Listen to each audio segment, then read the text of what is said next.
ये जो नींद आदि आपको बहुत प्रिय लगती है, तो अभी प्यारे से परिचय नहीं हुआ, इसलिए अपने प्राण प्रीतम से परिचय नहीं हुआ। नहीं, जैसे दिल को कोई मसला करे, शायद इसको ही इश्क कहते हैं। पूज्य भाई जी महाराज प्रेम दर्शन में लिखते हैं कि शायद शायद मतलब डरता हुआ कभी बोल रहा है, शायद इसको ही इश्क कहते हो, जैसे कोई दिल को मसला करे। हर समय एक मधुर मधुर पीड़ा, तो नींद कहां उसको। ना सोई ना जगी अखियां रूप के रंग रंगी, निरख स्वरूप कुंवरी राधे को या ही मां ही पगी। ये अखियां ना सोई ना जगी, बड़ा अद्भुत स्वरूप है ही नहीं नींद, नींद ही नहीं है। वो तमोगुण नष्ट हो गया तो नींद कहां से हो? तो विक्षेप को प्राप्त होता होगा? नहीं, परमानंद को। क्योंकि जहां नींद के द्वारा सुषुप्ति में जो विश्राम मिलता है, उसे करोड़ अनंत गुना बढ़ करके प्रभु के चिंतन में तन्मय हुआ महापुरुष बल और शांति को प्राप्त करता है। जो नींद में विश्राम मिलता है वो संसार का चिंतन छूटने से मिलता है। 5 घंटे 6 घंटे संसार का चिंतन छूटा तो आप सुख का अनुभव करते हैं। अगर जागृत में यही चिंतन छोड़ दे और सुषुप्ति की तरह वो ना सो रहा है ना जग रहा है, जगना संसार के चिंतन, सुषुप्ति संसार के चिंतन से रहित भगवदानंद चिंतन में, उसके सुख का कौन अनुमान भी नहीं कर सकता। तो सादर रहित चित चाकू चढ़ो सो और न कछु सुहाए, मन में रहे उपाय मिलन को बस यह विचारत जाए।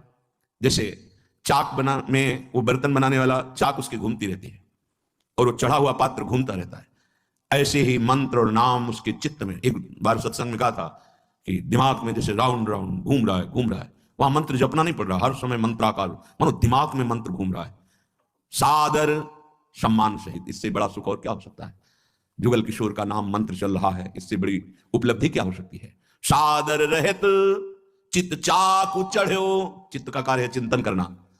मानो कुम्हार की चाक में चढ़ा हुआ बर्तन अनायास बिना प्रयास के वो उतना ही रफ्तार से घूमता है जितना कुम्हार घुमाता है।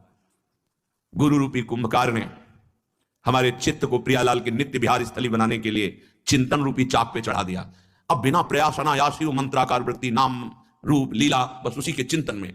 सादर रहत चित चाकू चढ़ो सो और न कछु सुहाय, मन में रहे उपाय मिलन को बस यह विचारत जाए। कोई प्रीतम की बात सुना दे, कैसे मिलेंगे कोई उपाय बता दे।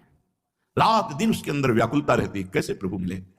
अपने में तो कुछ ऐसा है नहीं जिससे रीझ कर प्रभु मिल जाए, बस मिलेंगे कैसे, कोई उपाय बता दे। इसीलिए सबके चरणों में प्रणति होता रहता है। उस दैन्य हृदय कहीं किंचन मात्र गुणाभिमान नहीं, और सबसे महान गुण उसके अंदर जागृत हो गया, भगवत प्रेम।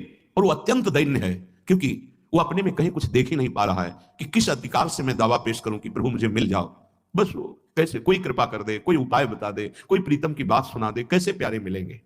जब ते प्रीति श्याम की कीनी, परमानंद पीर प्रेम की, ये काहू सो नहीं कहिए जैसे बिथा मूक बालक की, बस अपने मन में सहिए। ये खास बात कह रहे हैं। यदि कहीं ये पीड़ा जागृत हो गई हो तो कभी बताना नहीं किसी से, ये गुप्त बात है, मूका स्वादनवत। अगर बता दिया तो फिर प्रेम का दीपक बुझ जाएगा पक्का। ये जो बताते हैं उनके जला ही नहीं है, और बता सकते भी नहीं, क्योंकि अनिर्वचनीयम प्रेम स्वरूपम। परमानंद पीर प्रेम की, काहू सो नहीं कहिए जैसे बिथा मूक बालक की, अपने मन में सहिए। ये पीड़ा होती है, प्रेम पीड़ा, जिसे मीरा जी कहती है, जो मैं ऐसा जानती प्रीति किए दुख होए, नगर ढिंढोरा पीटती अजी प्रीति न करियो कोई। पर इस दुख में वो सुख है जो ब्रह्मा को भी नहीं, परमेष्ठी पद में। परमानंद दास जी कहते हैं, यदि तनिक भी प्रेम अंकुरण हो गया है तो छुपा के रखना उसको। जैसे छोटा बालक है और मूक है, बोल नहीं पाता है, अब कोई उसकी भाव भंगियों से समझ जाए तो समझ जाए, नहीं वो क्या कहना चाहता है वाणी ही नहीं है, ऐसे मूकवत आचरण करे।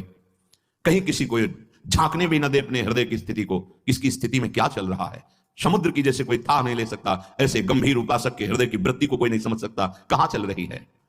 मैं तो प्रीति बस श्याम सो कीनी, को निंदो को बंदो अब तो, या मन में धर लीनी, मैं तो प्रीति श्याम सो कीनी। परमानंद दास जी कहते हैं, अब तो मैं अपने श्रृंगार मूर्ति लालन से प्रीति कर ली। अब चाहे कोई हमारी निंदा करो या वंदना करो, मुझे इसकी कोई परवाह नहीं, क्योंकि मेरे मन में तो अब केवल श्याम सुंदर ही है। यदि आप मुझे पतिव्रता कहते हैं तो मैं इनकी हूं, और व्यभिचारी कहते हैं तो इन्हीं से व्यभिचार हुई है। कितना जोर का समर्पण। जो पतिव्रता तो या ढोटा सो, इन्हीं समर्प्यो देह। जो व्यभिचारी तो या ढोटा सो, बाढ़ो अधिक स्नेह। को निंदो को बंदो, अब तो ये मन में धर लीनी। मैं तो प्रीति श्याम सो कीनी। यदि मैं पतिव्रता हूं तो अपने श्याम की, और व्यभिचारिणी कही जाऊं तो इसी ढोटा नंद नंदन से हमारी प्रीति प्रतिपल बढ़ती रहे। कोई हमारी निंदा करे या वंदना करे, अब कोई फर्क नहीं पड़ता, क्योंकि हमने अपने मन में प्रभु से प्रीति कर ली है।